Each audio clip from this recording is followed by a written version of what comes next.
بسم الله الرحمن الرحيم. حبايب متابعين على قناة على اليوتيوب، أهلا بكم وسلام من الله عليكم ورحمته وبركاته.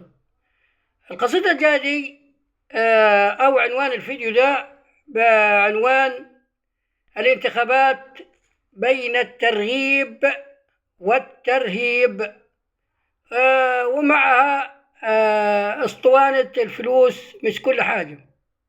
كذبة اسمها الفلوس مش كل حاجة. إن الغني إذا تكلم كاذبا قالوا صدقت وما نطقت محال، وإذا الفقير أجاب قالوا لن تصب وكذبت يا هذا وقلت ضلالا. إن الدراهم في المواطن كلها تكسو الرجال مهابة وجلالا، فهي اللسان لمن أراد فصاحة وهي السلاح لمن أراد قتالا. تقول لي الفلوس مش كل حاجة، ده كلام فاضي. الانتخابات بين الترغيب والترهيب. دلوقتي انتخابات عبارة عن حزب قوي وفلوس. مع حزب قوي معاك فلوس ملايين، مش 2000 ولا 3000 فقر زي حالات. آخر عدد لي يمكن 5-6000 جنيه، آخر حاجة أعرف يعدها مثلا. المهم معاك فلوس ومع حزب قوي، كل سنة وأنت طيب تنجح. مش مهم أنت إيه، تعرف المجلس ما تعرفش المجلس، تعرف تقول ما تعرفش تقول، تعرف تقرأ ما تعرف تقرأ، مش مشكلة. معك فلوس اشتريها، شراء بيع وشراء. انتخابات يا اخوانا بقت بيع وشراء، بيع وشراء. معك فلوس تشتري، معكش فلوس روح. بين الترغيب والترهيب. الترهيب انه هو بيقول لك بيجي المترفين بتوع القرية طبعا، انتخب العضو الفلاني، ولو ما انتخبتش العضو الفلاني ممكن يقول لك هيوقعوا عليك غرامة والبيت هيتهد والدنيا هتخرب مثلا. ده ترهيب. والترغيب هيقول لك هنبني لك جوامع، هنبني لك مساجد، وهنجيب لك قرية، وهنعالج الواد، والبنت هتروح المدرسة، وهنوظف لك الواد، والكلام ده كله. ده ما فيش حاجة بتحصل من كل ده. يبقى الانتخابات بين الترغيب والترهيب. بيرغبوك ويرهبوك في نفس الوقت ويرهبوك، بيعدوا لك ما استطاعوا من قوة ومن رباط الخيل. بس أما تعليقا على فيديو حبيبي، أولا قلت لكم حبيبي الباشمهندس ياسر عمر، سيادة النائب ورئيس لجنة الموازنة بحزب مستقبل وطن. أنا سمعت الفيديو وهو يقول إحنا حزب وإحنا أمة وإحنا دولة داخل دولة والكلام ده كله ده، وهو بيقول إحنا مش حزب، يقول لك إحنا دولة أو جمهورية أو ما معناها يعني. طبعا ده حبيبي وبلومه على كلام زي ده. ما ينفعش يصدر من شخصية عامة الناس كلها عارفاه والناس كلها شايفاه والناس كلها بتسمع والناس كلها تحترمه جدا، سواء قالوا أو ما قالش، ولكن كلام يؤخذ عليه. معذرة حبيبي سيادة العضو، معذرة، أعتذر جدا إن أنا أقول لك كلام زي ده، كلام تؤخذ عليه. هو الراجل طلع وضح الحكاية وقال إن ده كان كلام من زمان، بس الجماعة بتوع البتاع مسكوه وركبوه تركيبة حلوة زي الفل، مفيش مشاكل، فاستغلوها. وعندك في الانتخابات ده بيضعف الحزب يا سيادة النائب، الكلام ده بيضعف الحزب يا سيادة النائب، انتبه. ده أنا كلام بالنصيحة، اديني النصيحة من أخوك الشاعر علي عبد الرازق الدالي. أنا بحبك والله لله في لله، سواء قلت سواء ما قلت، بعيد عن الحزب جوا الحزب. الراجل ده أعرفه من 30-35 سنة يا إخواننا، بعيد عن السياسة قبل ما يخش معترك السياسة خالص.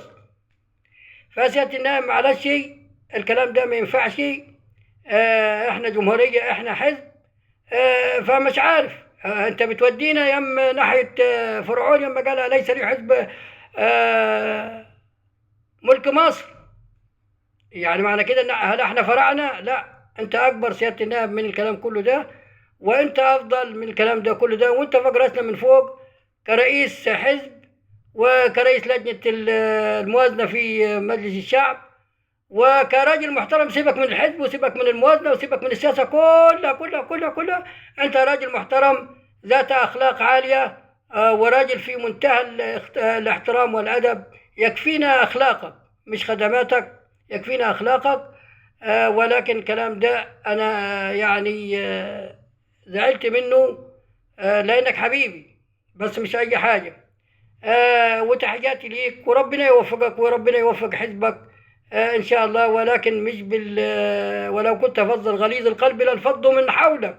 وادعو إلى سبيل ربك بالحكمة والموعظة الحسنة، ادعو إلى سبيل بالحكمة والموعظة الحسنة.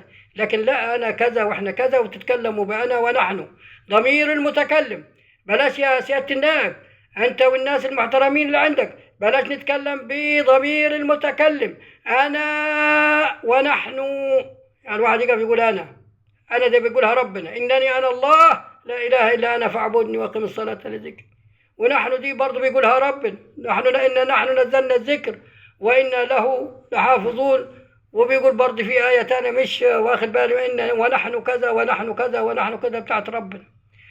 تحياتي ليك، وأتمنى. هو الراجل طلع اعتذر يا إخواننا عن الفيديو اللي هو طلع، مش عارف مين اللي طلع له الفيديو ولا مين اللي رمى له الفيديو. المهم تيجي نقول الفلوس مش كل حاجة. لا يا حبيبي، الفلوس كل حاجة.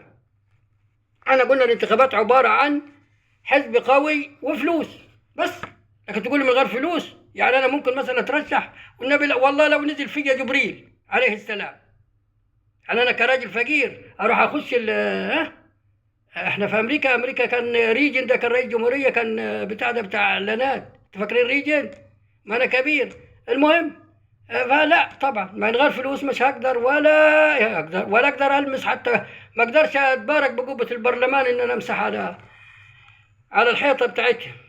فالفلوس كل حاجة، والفلوس هي العظمة وهي الكبرياء وهي العلم وهي كل شيء. جاهل بالفلوس تبقى متعلم، كذاب تبقى بالفلوس تبقى صادق، حرامي بالفلوس تبقى شريف. كل شيء بدل الفلوس تغير. الفلوس مش كل حاجة كذبة اسمها الفلوس مش كل حاجة. لا، الفلوس كل حاجة. قال الفلوس مش كل حاجة كلمة هو بيقولها اللي ما عندوش إرادة. ازاي وكيف؟ والبحر بيحب الزيادة. أما الفلوس أصلا ده عند الناس عبادة. بالفلوس ممكن تعمل كل حاجة وأي حاجة.